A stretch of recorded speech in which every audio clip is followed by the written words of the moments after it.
En France, l'interruption volontaire de grossesse est légalisée depuis la loi du 17 janvier 1975, dite loi Veil. Elle peut être pratiquée jusqu'à la fin de la 14e semaine de grossesse ou, pour des raisons médicales, tout au long de la grossesse. Les conditions de l'IVG sont régies par des lois pénales qui punissent à la fois le non-respect des conditions pour y avoir recours et les tentatives d'entrave à celles-ci.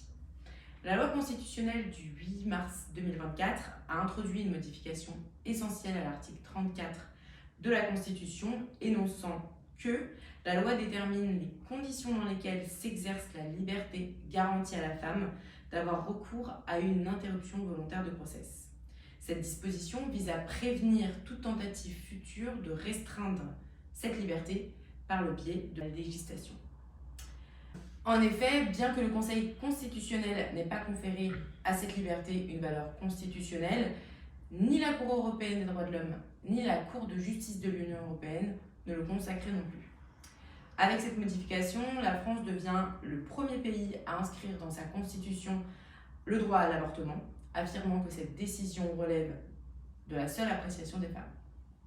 Ce droit sera désormais protégé sous la surveillance du Conseil constitutionnel, que ce soit immédiatement après le vote d'une loi ou ultérieurement par le biais d'une QPC.